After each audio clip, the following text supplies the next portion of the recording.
और भाई तो भाई बॉटनी का जो है लेक्चर 9 हम करने वाले हैं। आज वैसे ईद थी तो आज क्लासेस नहीं थी, लेकिन विपिन सर ने जो था रिकॉर्डेड लेक्चर दे दिया था, है ना। तो हम एक बार इसको रिवीजन कर लेते हैं। बहुत छोटा सा ही था, 40 मिनट का लेक्चर था, तो इसका रिवीजन भी जो जहाँ तक है 5 मिनट का ही होगा। हमने भाई पिछली बार क्या था, हमने भाई क्या नाम था यूकैरियोट्स में भाई एंडोमेम्ब्रेन सिस्टम देखा था, जिसमें भाई एंडोप्लाज्मिक रेटिकुलम, गोल्गी कॉम्प्लेक्स और हमारा लाइसोसोम और भाई क्या होता है वैक्यूल होता है ना भाई। अब जो है हम पढ़ेंगे एंडोसिम्बायोटिक थ्योरी। ये एंडोसिम्बायोटिक थ्योरी क्या है भाई, इंट्रोडक्शन ऑफ क्लोरोप्लास्ट और माइटोकॉन्ड्रिया। ये बताता है भाई, थ्योरी बताती है कि माइटोकॉन्ड्रिया क्लोरोप्लास्ट जो है ना पहले बैक्टीरिया हुआ करते थे, ठीक है। और भाई अब इसका अगर हम दो विसर्जन करें भाई, है ना, तो भाई एंडोसिम्बायोटिक मतलब एंडो मतलब इनसाइड, सिम्बायोटिक मतलब सिम्बायोसिस। सिम्बायोसिस हम पढ़ चुके हैं भाई 8th 9th क्लास में कि भाई जब दो चीज़ें या दो जानवर या दो ऑर्गेनिजम्स भाई में दो चीज़ें साथ में मिलकर काम करें, दोनों एक दूसरे की हेल्प करें, दोनों को एक दूसरे से जुड़ने में फ़ायदा हो, तो उसे सिम्बायोसिस बोलते हैं, ठीक है। तो इसमें ही भाई मतलब एक तरह से एंडोसिम्बायोटिक जो है, इसका मतलब एक तरह से अगर हम डायग्राम से समझना शुरू करें तो भाई मान लो ये एक प्रोटो यूकैरियोट है, एक मान लो भाई एक सेल है, इसमें बस एक न्यूक्लियस का वो है, डीएनए है। तो एक ऐसा सेल जो प्रोकैरियोटिक है बट आगे चल के यूकैरियोटिक बनना चाहता है ना भाई। तो ऐसा चल जो प्रोकैरियोटिक है लेकिन यूकैरियोटिक बनना चाहता है आगे, है ना। इसमें बस भाई अभी डीएनए है, ठीक है, बस डीएनए है, अभी न्यूक्लियस भी सही से नहीं बनाई क्योंकि अभी न्यूक्लियर मेम्ब्रेन भी नहीं है ना भाई। तो अभी आगे जाके क्या हुआ, पहले तो क्योंकि हमें पता है कि भाई ये सेल मेम्ब्रेन होती है वो फ्लेक्सिबल होती है ना, तो वो भाई फ्लेक्सिबल जो है ऐसे बनके उसने ऐसे न्यूक्लियर मेम्ब्रेन से बना दी इसको। तो देखो अब ये यूकैरियोट बन चुका है क्योंकि इसमें भाई न्यूक्लियर मेम्ब्रेन है ना। अब भाई क्या हुआ, क्योंकि ये सेल जो है ये भाई ना अपना खाना बना सकता है ना अभी एटीपी जनरेट कर सकता है, तो भाई ये एक बैक्टीरिया ले लेता है, एक फोटोसिंथेटिक बैक्टीरिया और एक एरोबिक बैक्टीरिया, उसे इन्हें खा जाता है, ठीक है। फोटोसिंथेटिक बैक्टीरिया मतलब जो खाना बनाते हैं और एरोबिक बैक्टीरिया मतलब जो एटीपी बनाते हैं या फिर पावर जनरेट करते हैं, है ना। तो इन दोनों को खा जाता है, ये बैक्टीरिया है, ठीक है। अब यही भाई ये बैक्टीरिया जो है ये अंदर आके ना ये converted into chloroplast, photosynthetic chloroplast बन गया भाई, मेक्स फूड।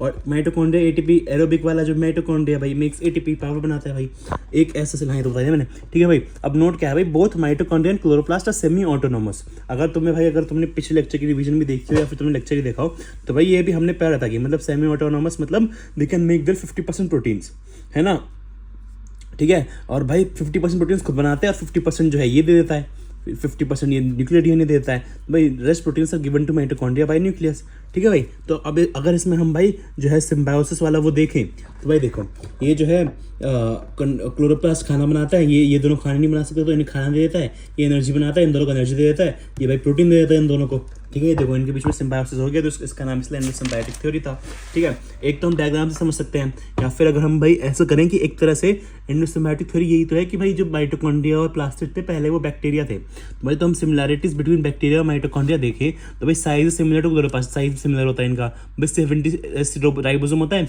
अगर हमें याद हो यूकैरियोट में भाई हमने पढ़ा था कि भाई ईआर पे तो 80S था, लेकिन भाई इन पे माइटोकॉन्ड्रिया और प्लास्टिड में 70S ही था, ठीक है भाई। Double strand circular DNA, double strand circular DNA divides bye fission, ये भी डिवाइड्स बाय फिजन करता है। पोरेंस प्रेजेंट होता है, पोरेंस मतलब पोर्स होते हैं इनके बीच में, वो प्रेजेंट होते हैं, इसमें ही पोरेंस प्रेजेंट होते हैं, ठीक है भाई। ये मतलब हम आगे पढ़ेंगे, ठीक है, पोरेंस वाला। और भाई ये एफ मिथायोनिन इज इनिशिएटर, इसमें भी एफ मिथायोनिन इनिशिएट होता है, ये भी हम आगे पढ़ेंगे। एफ जो होता है ये फॉर्माइल होता है, ठीक है, फॉर्माइल मिथियोनिन, ठीक है, ये हम आगे पढ़ेंगे, ठीक है। अब माइटोकॉन्ड्रिया अगर हम शुरू करें तो it is known as power house of the cell. भाई ये तो भाई बायो का स्टूडेंट को अगर कुछ भी नहीं आता हो ना, ये तो सबको पता होता है mitochondria power house of the cell. इसमें इतनी मीम्स बनी है ना भाई। ये जो है एटीपी बनाता है by doing aerobic respiration, aerobic मतलब ऑक्सीजन के साथ, है ना भाई। साइज जो है भाई अगर हम देखो इसका डायग्राम ऐसे देखें, साइज जो है इसका ये चौड़ाई मतलब लंबाई हो गई 1 से लेके 4.1 माइक्रोमीटर, और ये हो गया भाई 0.2 से लेके 1 माइक्रोमीटर। इसका एवरेज निकालें तो भाई 2.5 माइक्रोमीटर आ जाता है, इसका भाई 0.5 माइक्रोमीटर आ जाता है। भाई अगर हम देखें outer and inner membrane have their specific enzymes, तो आउटर मेम्ब्रेन पूरी ऐसी कंटिन्यूस, इनर मेम्ब्रेन ऐसी सिस्टर्न से बने हुए हैं ना, तो इनके भाई स्पेसिफिक एंजाइम्स होते हैं अपने अपने। Outer membrane more permeable than inner membrane, outer membrane जो होती है मोर परमिएबल होती है due to presence of porins मतलब पोर्स प्रेजेंट होते हैं, इसलिए भाई आउटर मेम्ब्रेन ज़्यादा परमिएबल होती है। मतलब एक अगर वो है चीज़ है तो भाई आउटर मेम्ब्रेन को पास कर देती है, इनर मेम्ब्रेन को नहीं कर पाती, ठीक है, तो मोर परमिएबल होती है। शेप जो है भाई can be different shapes but most common is cylindrical, जो ऊपर बना रखी है, या फिर भाई सॉसेज देखा ना, सॉसेज जैसा होता है, ठीक है भाई।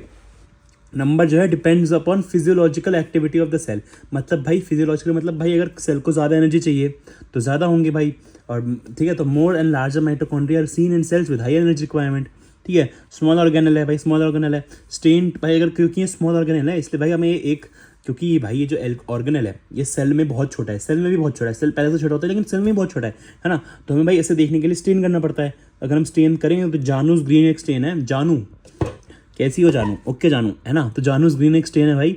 इसमें भाई माइटोकॉन्ड्रिया में ऐसे माइटोकॉन्ड्रिया जानू है भाई, power house the cell, power house जानू है हमारी भाई, जानू ग्रीन, ठीक है। इस ये स्टेन होता है भाई। अगर हम डायग्राम देखें तो हमने डायग्राम बनाया है, ठीक है। देखो ये डायग्राम बनाया हमने।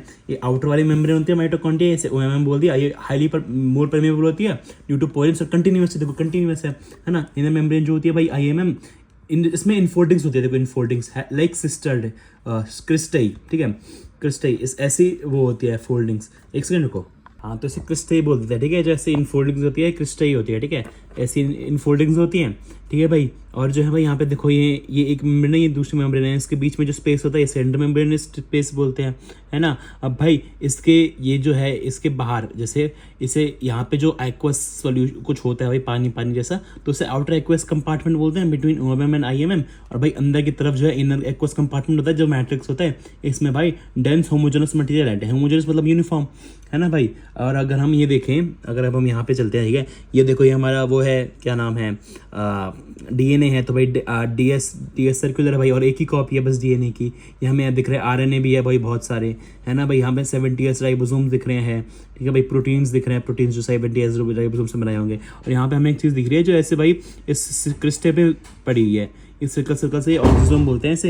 ये F0 F1 पार्टिकल होते हैं, ठीक है। तो हम देखो क्रिस्टे अगर ज़्यादा होगा तो सरफेस ज़्यादा बढ़ेगा, सरफेस ज़्यादा बढ़ेगा तो ऑक्सीजोम ज़्यादा होंगे, ऑक्सीजोम ज़्यादा होगा भाई 80% से ज़्यादा बढ़ेंगे। अभी हमें पता नहीं है F0 F1 पार्टिकल ऑक्सीजोम क्या होता है, लेकिन हम आगे पढ़ेंगे, ठीक है भाई। यही था भाई आज का revision. Bye bye bye bye bye. अगले लेक्चर के रिविजन में मिलेंगे, बाय।